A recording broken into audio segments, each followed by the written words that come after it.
오늘 우리가 본 말씀, 우리가 하나님과 함께 일하는 자로서, 바울이 고린도 교회에 지금 편지를 쭉 쓰는 그 내용을 우리가 살펴보고 있습니다.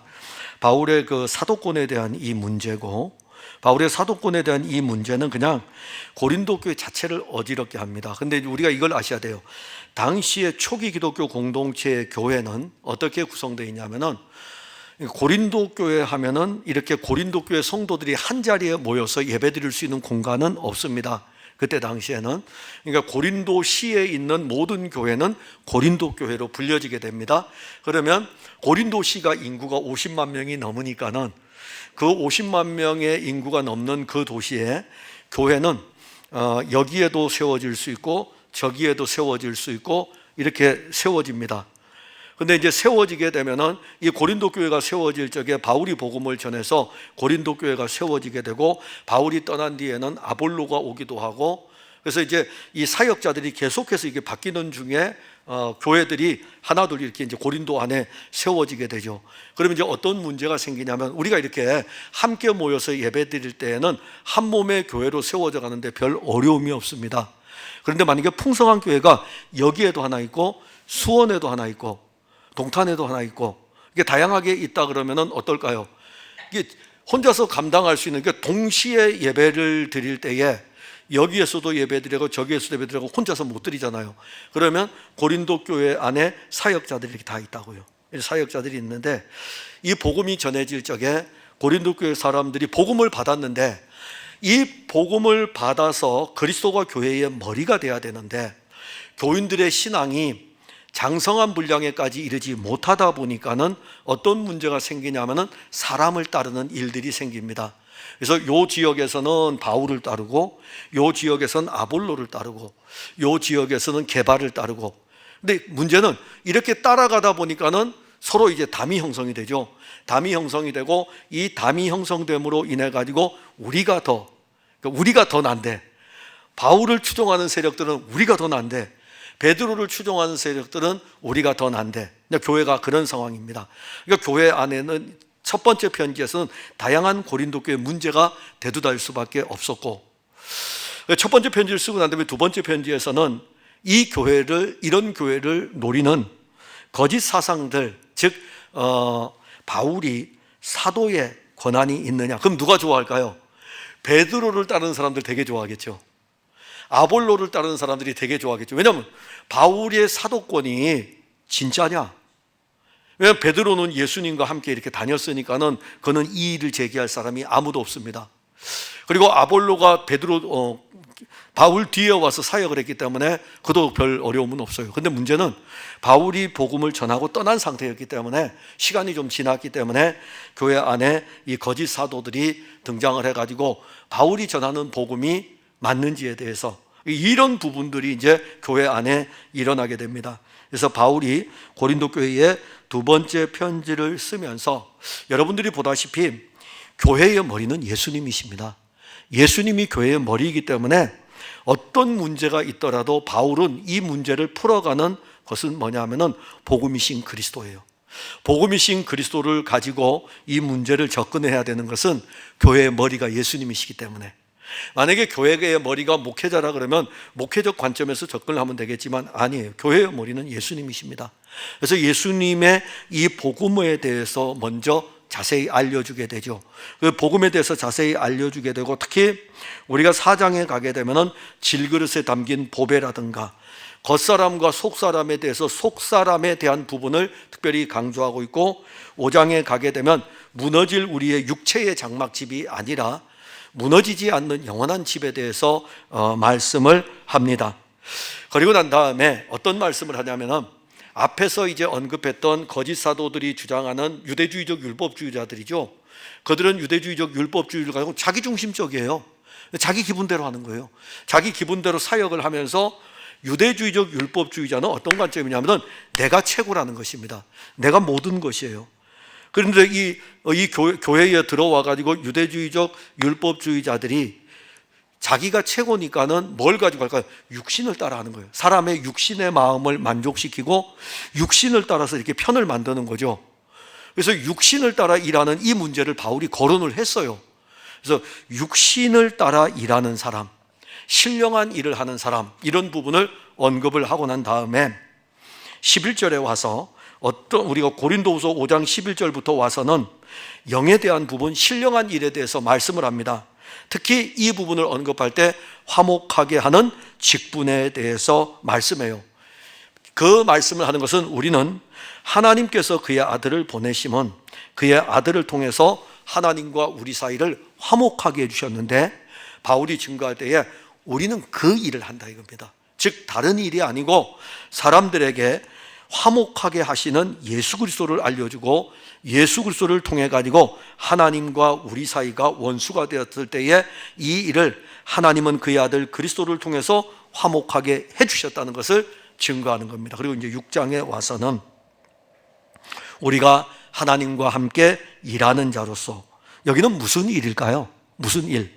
우리가 하나님과 함께 일하는 자, 바로 화목하게 하기 위해서 이 땅에 오신 하나님의 아들 그리스도, 이 그리스도를 증거하고 그리스도를 통해서 세워가는 이 교회의 일이 하나님과 함께 일하는 것입니다. 아무거나 하나님과 함께 일하는 게 아니에요. 우리가 뭐 다 하나님 믿으니까는 이 지금 고린도 교회를 볼 때에 바울파, 아볼로파, 게바파 이렇게 막 나누어져 있는데 서로가 그럴 거 아니에요. 우리가 하나님과 함께 일한다고. 맞아요. 맞지만은 그 안에 침투하여 들어온 율법주의자들, 자기를 자랑하고 자기를 드러낸 사람들, 결국은 하나님과 함께 일하는 것이 아니라 자기 일을 하는 거예요. 자기를 자랑하는 거예요. 그래서 6장 1절에 화목에 대한 이 부분을 가지고 계속 언급할 때에 하나님과 함께 일하는 자. 자, 그러면 하나님과 함께 일할 때에는 무슨 일을 할까요? 화목하게 하는 일을 하는 것입니다. 우리가 하나님과 원수가 되었을 때에 하나님께서 그의 아들을 통해서 우리를 화목하게 하셨으니까는 우리가 하나님과 함께 일할 때에는 화목하게 하시는 예수 그리스도를 통해 가지고 고린도 교회 성도들과 하나님 사이에 화목하게 하는 이 일을 예수님이 하고 있다는 것을 알려주는 거예요. 전하는 것입니다. 이게 바로 하나님과 함께 일하는 자입니다. 제가 이제 목회자잖아요. 목회자의 관점에서 이 부분을 볼 때에 이렇게 갈 수 있어요. 담임 목회자가 하나님과 함께 일하는 자로서 하나님의 일을 하고 있는데, 근데 그 하나님의 일이 뭐냐 이겁니다. 그 하나님의 일이 뭐냐 이거예요. 화목하게 하는 일이에요. 하나님과 풍성한 교회 성도들을 화목하게 하는 이 일을 위해서 부름을 받은 것이고, 그래서 여러분들이 알다시피 제가 왜 그렇게 예수님에 대해서 여러분들에게 끊임없이 증거하냐면은 우리는 본성 자체가 그래요. 우리는 본성 자체가 아담의 본성을 가지고 있어가지고 자꾸 자기가 드러내고 싶고 자기가 일하는 것으로 일하고 싶은데 아니에요.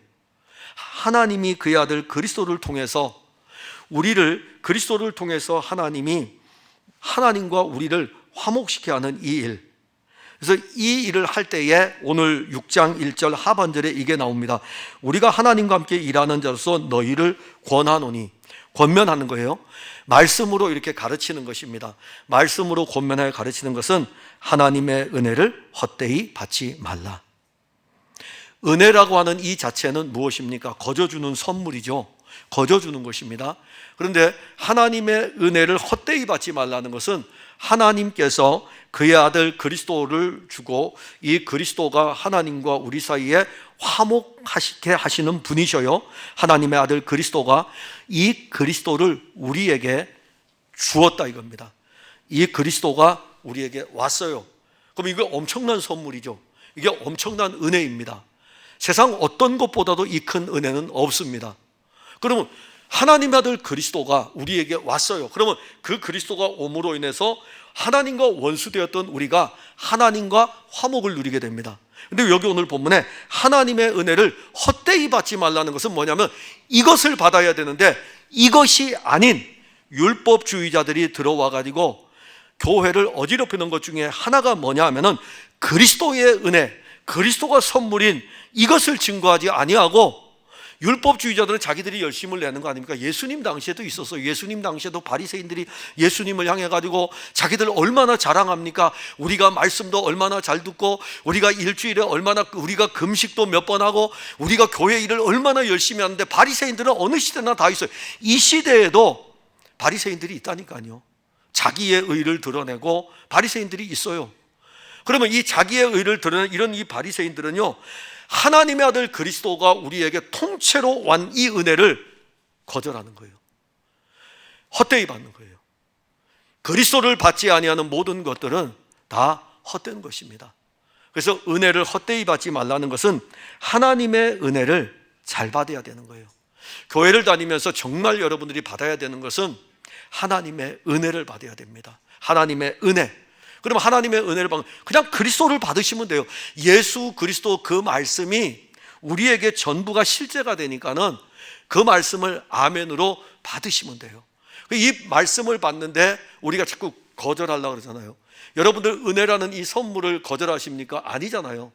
은혜라는 선물을 우리는 받는 걸 좋아하잖아요. 근데 하나님은 너무 많은 것을 주었는데 그냥 막 그의 아들을 우리에게 주셨기 때문에 이것보다 더 큰 은혜는 없어요. 왜냐하면 이분 안에 모든 부요가 있기 때문에. 그래서 그 은혜를 받은 사람은 이것을 압니다.